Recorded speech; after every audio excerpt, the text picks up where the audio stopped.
যেখান থেকে কোরআন আসলো আমার বাচ্চাকে আমি কোথায় দিলাম, আমার বাচ্চাকে আমি কি লেখাপড়া করাবো, আমার বাচ্চাকে আমি কোন দিন শেখাবো, আমার বাচ্চাকে আমি কি কিতাব শেখাবো, ওই কিতাবের ঠিকানা আমাকে জানার দরকার আছে নাকি না? ও মুসলমান, আরেকবার বলেন, জানার দরকার আছে না নাই? আমার সম্মুখে আমার প্রাণ প্রিয় ভাই ও বন্ধুগণ এবং আমার শিক্ষক মণ্ডলীগণ, পর্দার আড়ালের মা ও বোনেরা, আশপাশে দোকানপাটের ভাই ও বন্ধুগণ, আপনাদের সকলের প্রতি আমার আন্তরিক সালাম। আসসালামু আলাইকুম ওয়া রাহমাতুল্লাহি তাআলা ওয়া বারাকাতুহু। আপনারা মনে অনেক কষ্টে বসে আছেন, কষ্ট হচ্ছে না ভাই? যদি কষ্ট না হয়, খুশি তো ইনশাল্লাহ? তাহলে খুশি মনে আরেকবার মোহাব্বতের সহিত আমি আপনাদেরকে সালাম দিচ্ছি, আপনারা সালামের উত্তর দেবেন। এবার দেখবো আপনারা আসলে খুশি নাকি বেজার। আবার আপনাদের সম্মুখে আমি সালাম পেশ করছি। আসসালামু আলাইকুম ওয়া রাহমাতুল্লাহি তাআলা ওয়া বারাকাতুহু। আলহামদুলিল্লাহ। যাই হোক, আপনারা আসলেই খুশি। খুশি কেনই না বানা হব। আমি একটা আছি কোথায়, একটা প্রতিষ্ঠানের ভেতরে, একটা মাদ্রাসার ভেতরে, যেটা হচ্ছে কি জান্নাতের বাগান। এটা কি জান্নাতে? দেখেন এই যে কোরআনুল কারীম গুলো সুন্দরভাবে রাখা আছে। কি রাখা আছে? কোরআনুল কারীম। এটা কি দুনিয়ার কি গ্রন্থ নাকি? এই কিতাবটা কি দুনিয়ার কিতাব? কিতাব নয়। এর ভেতরে বসে আছি যেখানে এই কিতাবটা পড়ানো হয়, নাকি বলেন? তো এই কিতাবটা এমন একটা কিতাব, যদি আমরা জিজ্ঞাসা করি যে কিতাব তুমি যে আসছো কোন জায়গা থেকে আসছো, তোমার নাম কি, নাকি বলেন? একটা মানুষ যদি আসে, তাহলে অবশ্যই একটা যে কোনো মানুষ যদি আপনার সঙ্গে আমার সঙ্গে সাক্ষাৎ করে, সর্বপ্রথম কি জিজ্ঞেস, ভাই আপনার নাম কি? কি কি নাম কি? তারপরে আপনার বাড়ি কোথায়? বলি কি বলি না বলেন? একটু জোরে বলে, বলি কি বলি না?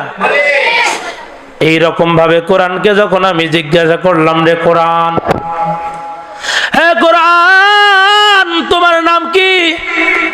হে কিতাব তোমার নাম কি? তুমি কোথা থেকে এসেছো? কোরআন সুন্দর করে উত্তর দিচ্ছেন, বাল হুয়া কুরআনুম মাজিদ। জোরে বলেন আল্লাহু আকবার। হয় নাই, আবার বলেন আল্লাহু আকবার। একটু সামনের দিকে চাপায় আসেন, সামনের দিকে একটু আগে বসে পড়েন। লা ইলাহা ইল্লাল্লাহ, লা ইলাহা ইল্লাল্লাহ, লা ইলাহা ইল্লাল্লাহ। একটু জিকির করি সবাই, লা ইলাহা ইল্লাল্লাহ, লা ইলাহা ইল্লাল্লাহ, লা ইলাহা ইল্লাল্লাহ মুহাম্মাদুর রাসূলুল্লাহ। সকলে বলি সাল্লাল্লাহু আলাইহি ওয়াসাল্লাম। আরেকবার বলি সাল্লাল্লাহু আলাইহি ওয়াসাল্লাম। আমি যখন কোরআনকে জিজ্ঞাসা করলাম, হে কিতাব তোমার বাড়ি কোথায়, তোমার নাম কি? তখন কোরআন আমাকে উত্তর দিচ্ছেন, বাল হুয়া কুরআনুম মাজিদ। আমার নাম হলো কোরআনুম মাজিদ।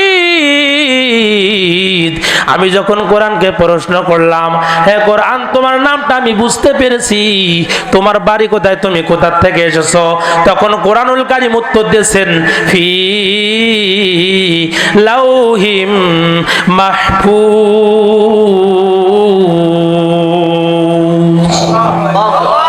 আরেকবার বলেন আল্লাহু আকবার।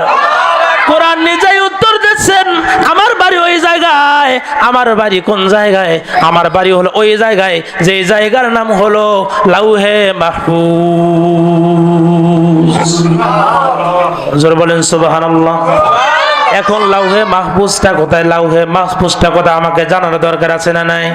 যেখান থেকে কোরআন আসলো আমার বাচ্চাকে আমি কোথায় দিলাম, আমার বাচ্চাকে আমি কি লেখাপড়া করাবো, আমার বাচ্চাকে আমি কোন দিন শেখাবো, আমার বাচ্চাকে আমি কি কিতাব শেখাবো, ওই কিতাবের ঠিকানা আমাকে জানার দরকার আছে নাকি না? ও মুসলমান, আরেকবার বলেন জানার দরকার আছে না নাই?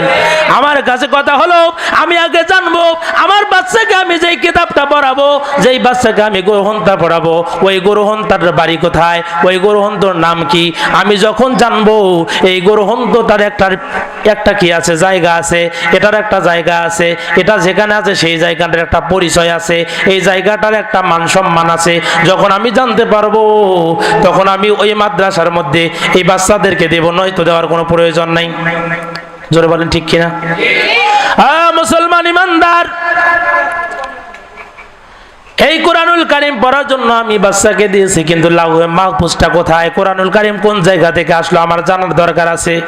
আমি যদি নাই জানি তাহলে আমার বাচ্চাকে আমি কি পড়াবো? জোরে বলেন ঠিক কিনা? পৃথিবীর মধ্যে যেমন বাংলা, ইংরেজি, অঙ্ক এইগুলো কোথা থেকে আসে? লাউহে মাহফুজ থেকে আসছে নাকি? লাউহে মাহফুজ থেকে আসছে নাকি? না না না, আপনার বাংলা লাউহে মাহফুজ থেকে আসে নাই, ইংরেজি লাউহে মাহফুজ থেকে আসে নাই।